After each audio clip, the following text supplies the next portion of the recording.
Hello, friends. How are you today? I'm so glad we're going to spend some time together. I'm Siobhan McDonald from Granger Street Studios, and I think you're going to enjoy our program today. So let's get started. This time of year is just so magical, isn't it? Flowers are growing, lawns are being mowed, people are getting in their cars and taking road trips to new places. That's what made me think about landscapes and landscape painting. And today we will talk about some of the history of this great art form. Landscape painting, also known as landscape art, is the depiction of natural scenery, such as mountains, valleys, trees, rivers, and forests, especially where the main subject is a wide view of the world. In other works, landscape backgrounds for figures can still form an important part of the work. Sky is almost always included in the view, and weather is often an element of the composition. I want to start by thanking Lynn Brennan and the folks from AgeSpan for hosting this event. I'd also like to thank Right at Home Boston North, the award-winning home health agency, for sponsoring this program and helping us all to stay safe, healthy, and connected. The word landscape comes from the Dutch landschap. It was only introduced into the language purely as a term for works of art around the start of the 17th century. The appreciation of nature for its own sake and its choice as a specific subject for art is a relatively recent phenomenon. That's not to say that landscapes didn't exist in art before then. Apparently, there just wasn't a word for them. What makes a landscape beautiful, in your opinion? Do you like to see a lot of open space, maybe a prairie or a field filled with wildflowers? Perhaps you like to see rocky mountains or snow-capped hills. Is that a beautiful landscape to you? Some people like to see long stretches of lawn and beautiful English gardens. Maybe you prefer the forest. Artists have been painting the landscape since ancient times. The Greeks and Romans created wall paintings of landscapes and gardenscapes. Romans painted on wood, ivory, and other materials, but most of the works that have survived are in the durable medium of fresco, which are paintings on plaster. That was used to adorn the interiors of private homes in Roman cities and the countryside. This section of the garden fresco from a dining room in Rome is from the 1st century of the Common Era. The fresco runs around all 4 walls. It gives a 360-degree panorama of a luxuriant garden with birds and insects against a brilliant blue sky. I'd love to have that in my dining room. Elements of landscape are also depicted in ancient Egypt, often as a backdrop for a hunting scene set in the reeds of the Nile Delta. Now, after the fall of the Roman Empire, the tradition of depicting pure landscapes declined, and the landscape was seen only as a setting for religious and figural scenes. For example, we can see the timeless landscape in the background of these famous paintings. On the left, we have an illuminated manuscript.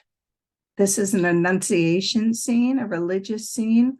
And here in the background, we're looking at hills and castles. On the right, you may recognize the Mona Lisa. One thing you may not have thought about often, though, is check out what's behind Mona Lisa. That's what we talk about when we say a timeless landscape. This landscape could be one that we would see today. There are hills, some water features, these curved roads. I'm not sure where this place is, but it feels like it could exist today.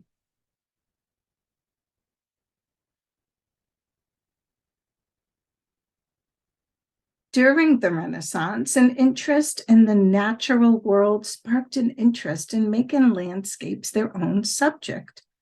The Harvesters, that's the name of the painting you're looking at here, is an oil painting on wood completed by Peter Bruegel the Elder in 1565. As in many of his paintings, the focus is on peasants and their work. It does not have the religious themes common in landscape works of the time.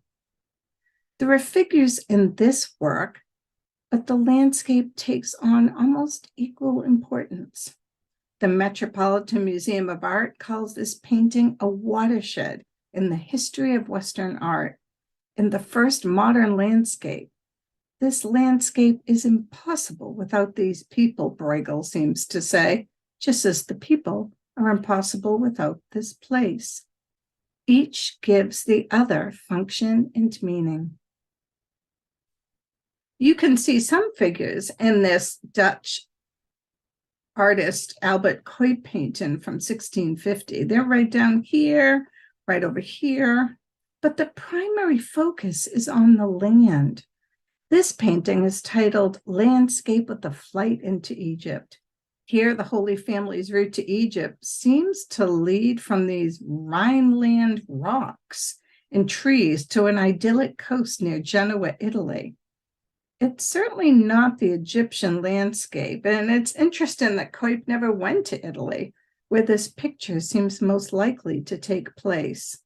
But he certainly looked at a lot of Italian art. In fine art, the term genre refers to the different types or categories into which a painting may be classified. Now, it's kind of confusing that that same word, genre, appears in the phrase genre painting, which is in itself a type of painting, specifically pictures of everyday scenes. So imagine if we were looking at a picture of a woman ironing. That would be a genre scene. A picture of people at a party, some peasants at a party, that's a genre scene. But here, what you're seeing on this slide are the different genres or categories. And they did have a hierarchy. And number 1 was history painting. Number 2, portraiture. Number 3, genre painting, those scenes of everyday life. Number 4 is landscapes, and last but not least is still life. Now, it's interesting, right, that landscapes is so far down this list. And as you can see what I've written here, debate has raged over the value and importance of these categories and whether there really should be a hierarchy or even is a hierarchy. So you can muddle that over with your family and friends after this program. Which one do you think is the most important? Do you think one of these should come in first? Or perhaps you believe, sort of like I do, that they can all hold weight. Now, narrative painting, typically biblical or mythological stories, was highly prestigious. And for several centuries, Italian and French artists promoted landscapes into history paintings by adding figures to make a narrative scene. In England, landscapes mostly figured as backgrounds to portraits, suggesting the parks or estates of the landowner. Here we are looking at an 1835 painting by Camille Corot titled Hagar in the Wilderness. Now, Hagar, as told in Genesis chapter 21, was an Egyptian slave. So here we have Hagar, an Egyptian slave to Abraham, with whom she had a son named Ishmael. Abraham's wife became jealous and asked her husband to banish them to the desert. Jealousy, not a good look on anyone.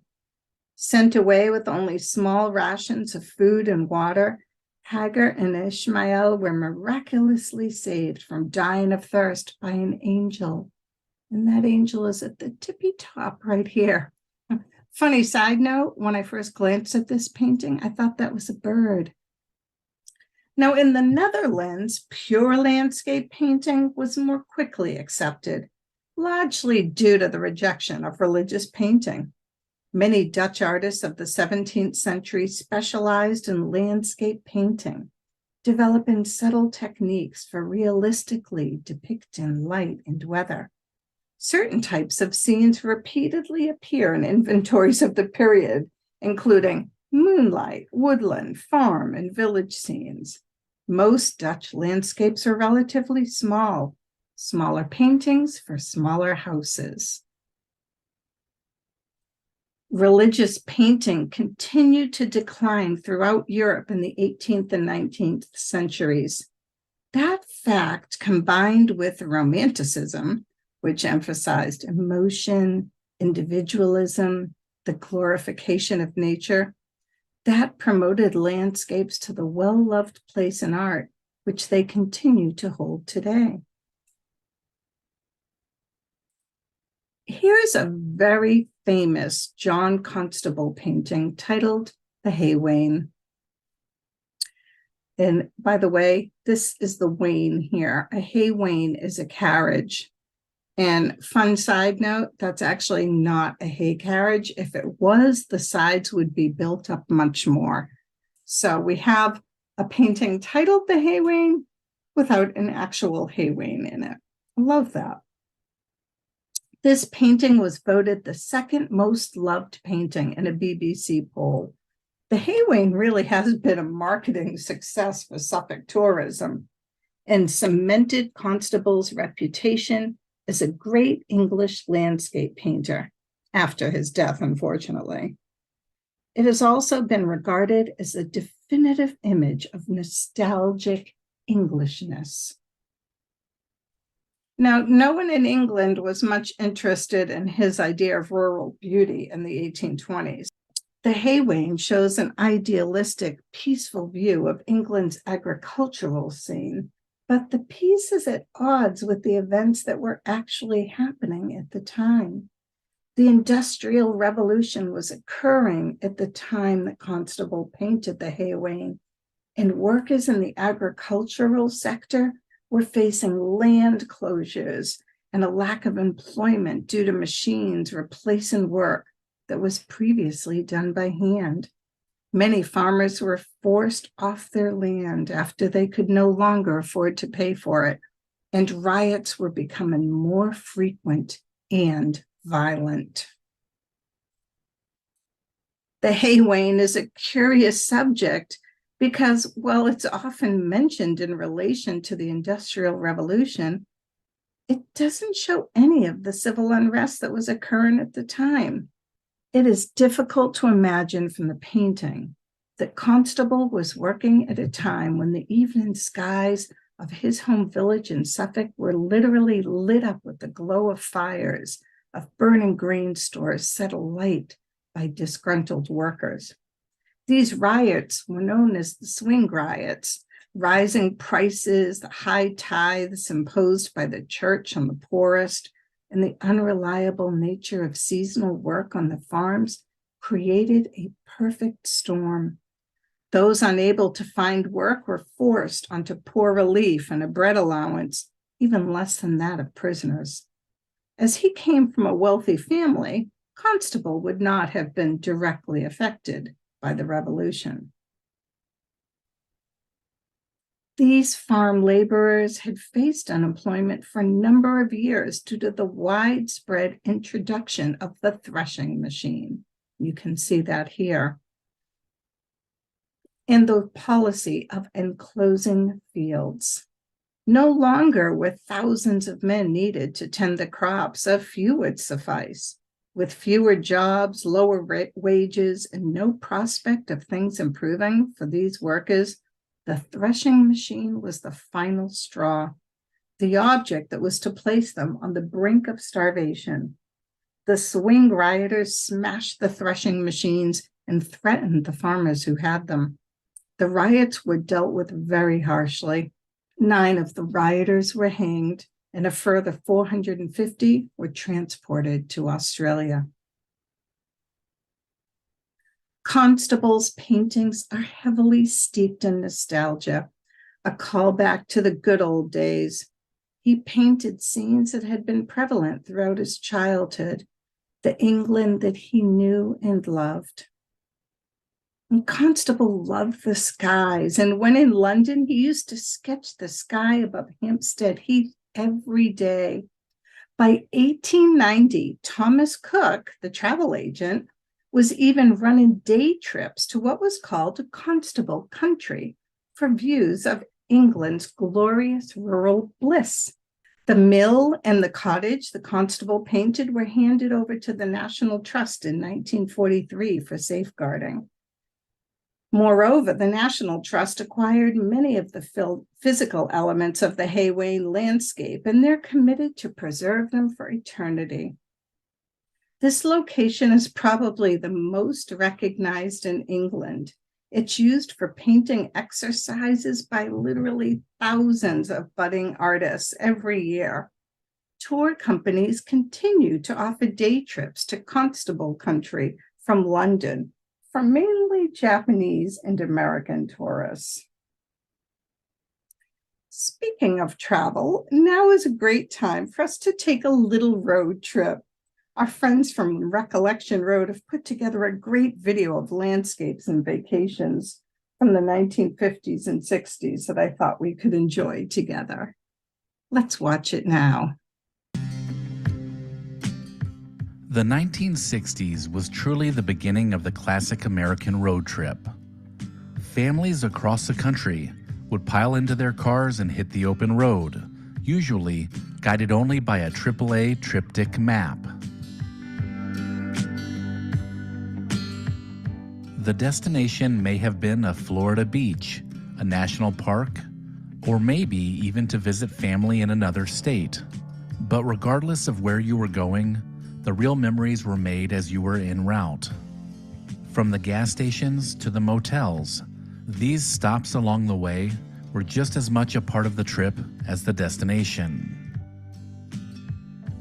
When traveling for days and days to get where you were going, it was important to find things to keep yourself busy. Road trip games like I Spy or travel versions of your favorite board games could help to pass the time. But nothing was better than the nightly stop at a family-friendly motel after a long day of driving. You may have even gone for a dip in the pool to cap off that perfect travel day. You may have taken many road trips during the 60s, each one remembered for different reasons, but mainly it was the time spent exploring the country with family that made them special. For those that need a reminder of what it was like, here is a photo album from the past of packing up the car and heading out on a road trip in the 1960s.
Well, I hope you enjoyed looking at some of those landscapes and going on a little car ride road trip with me.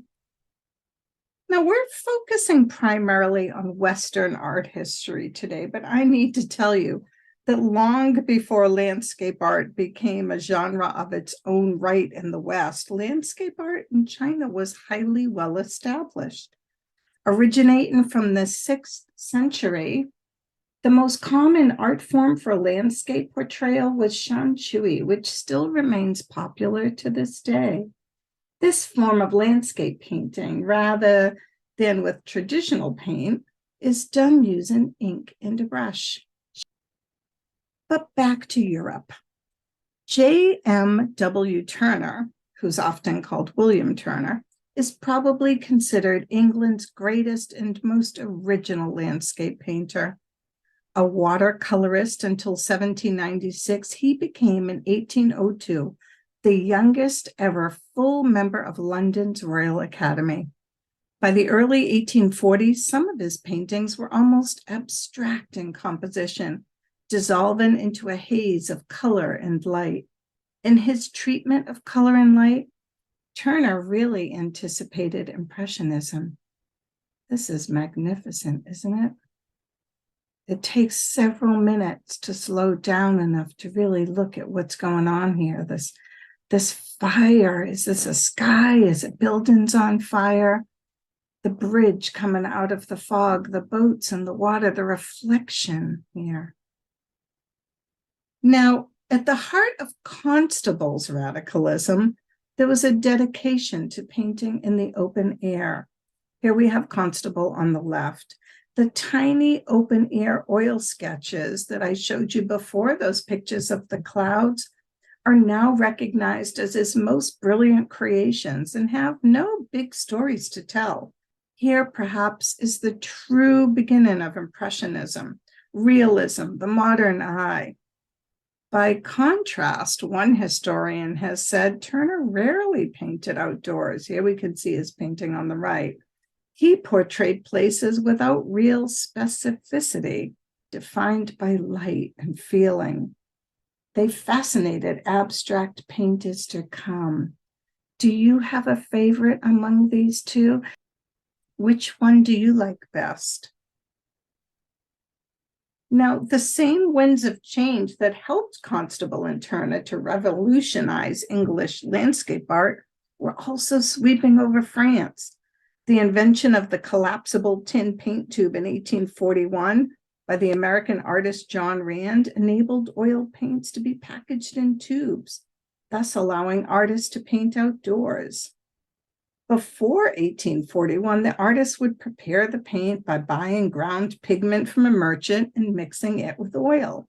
The colors were then typically stored in pig's bladders, which the artist would later pierce to squeeze out the required amount. This method of storage, as you can imagine, was far from ideal, as the bladders tended to burst easily, were permeable, and once they pierced, they could only be resealed with a puncture repair kit. Now, as the Industrial Revolution altered the traditions of rural life, the old hierarchy of subjects started to crumble.